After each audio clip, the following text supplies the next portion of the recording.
Okay, well, yeah, this is gonna be a really good hot topic today. And by the way, happy Easter to all, Resurrection Day. However you want to celebrate it, or however you say it, I take both. It's okay.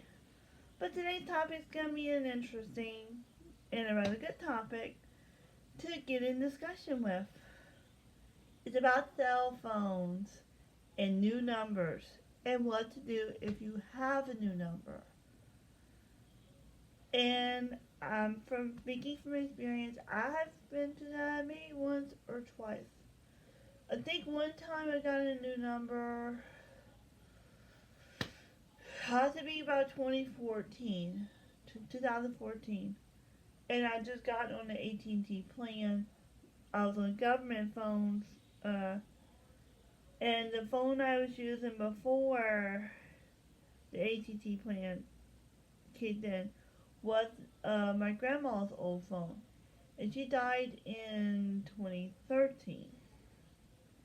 So the way the government phones used to be is like when the person dies, that's as if for the phone too because they cut the Social Security off, they got the services off, and I kept getting like on the basic phone notification after notification that like, text messages saying you have X amount of days to cut till you're cut off the services.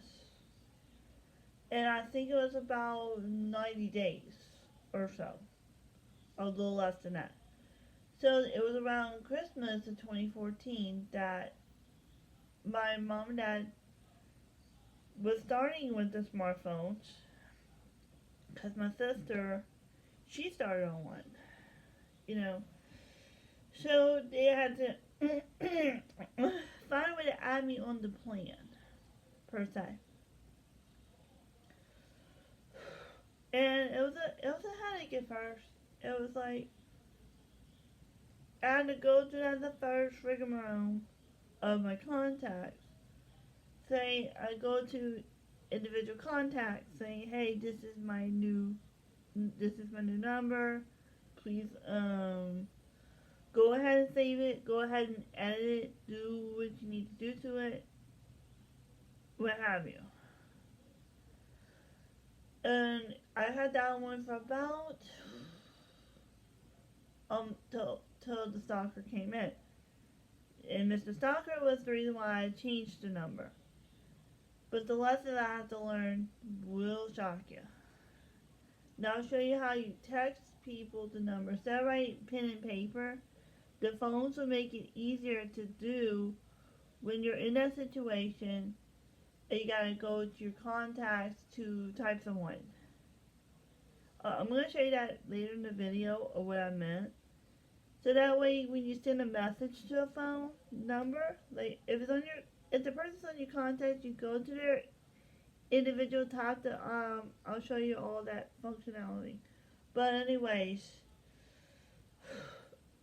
and the second time I've gotten a new number was the stalking incident with Jonathan Blanchard. And yeah, AKA we call him Mr. Dang Stalker. But we had to get a change because of the fact he just kept harassing me. And thank God he's out of my darn life. He's no longer welcome. He's only needed, and Satan has been goodbye. If you want to say, because Satan's already been defeated, he's been defeated. He's out of here. Because I am so happy that I don't need a person like him. And I got a lot of good friends that seem to love me for who I am. And that's the way I see it. So what happened was, around 2021, had to get my darn number changed. Oh boy. Mom called the sheriff's office, and then sheriff's office told my mom, say, no, you're gonna have to go get that number changed. Tell AT&T, and that's the provider I'm with is AT&T, AT&T Wireless, or let's say AT&T for short. And for that reason, we had to tell whoever was helping us that time And also with the older crisis too, with loss of my uncle due to COVID. We had to tell the lady in AT&T, yes, I've been stalked. Like, cyberly stalked. It got kind of rough. So what it was, um, and what caused a lot of things. I had previous accounts set to my old phone, like my bank statements, to get on my banking app, all that, and I think Amazon too was set to the original phone number. So after the lady swapped my SIM card, I was instructed to only give it to people who abide by my honor code.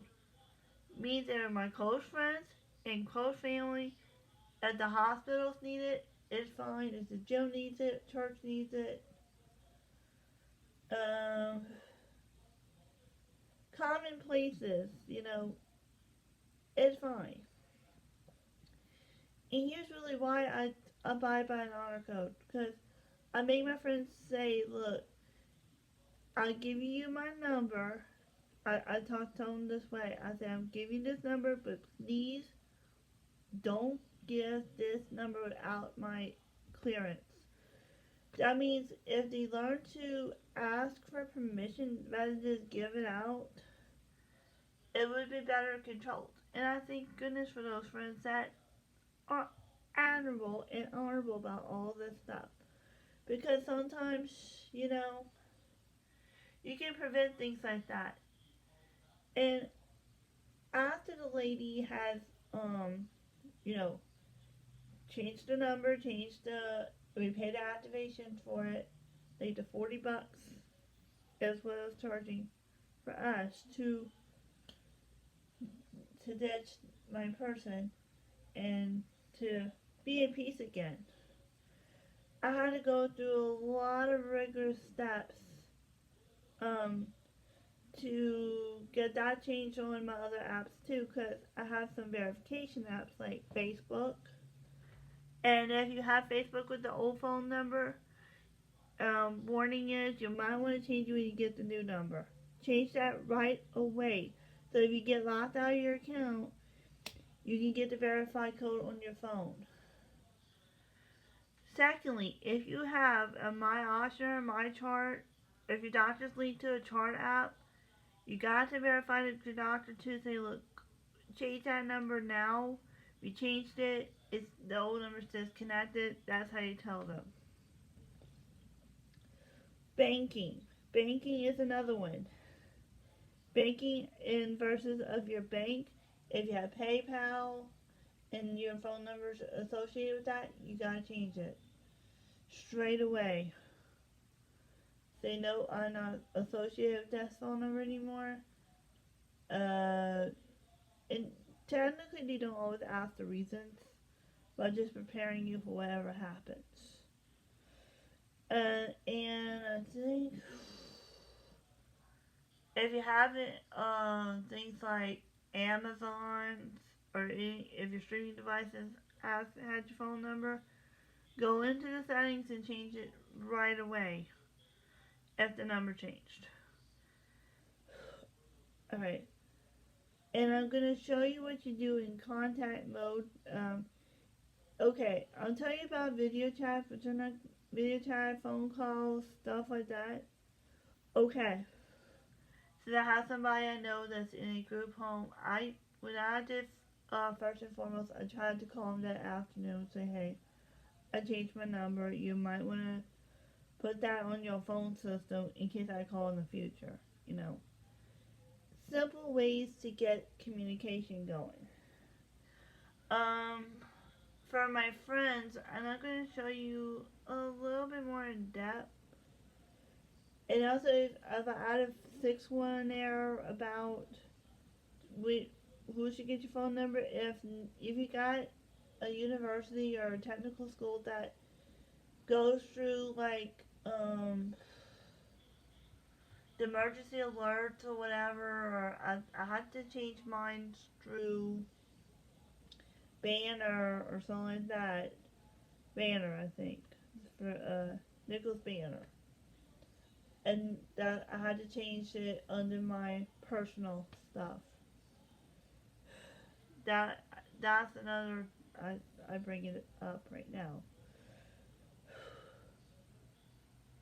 First calling, yeah, you just tell the person that you're talking to it's your new number.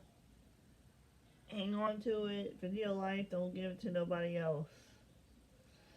For FaceTiming, if you have a phone that has a like a front and a back cam, pretty much. Sometimes, if you're FaceTime for that new number, and let's say the person does not respond straight away, you can just always click and leave them a message. Say, this is my number. I say, this is Hannah. I have a new number. Um, can you edit my information? Or something like that.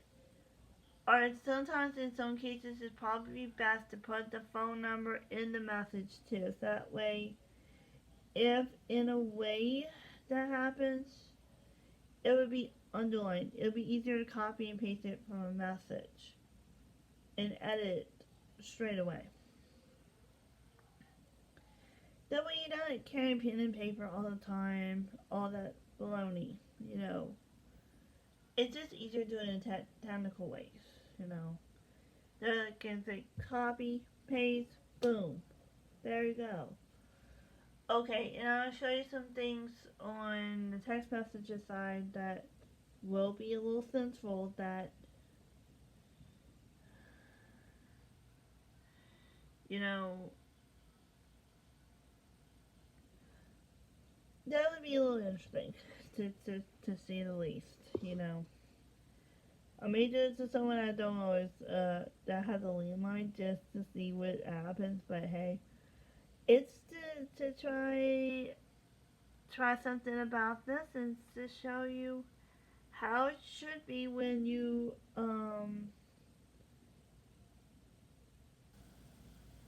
what you should do when you get a new number, and how can you go about it with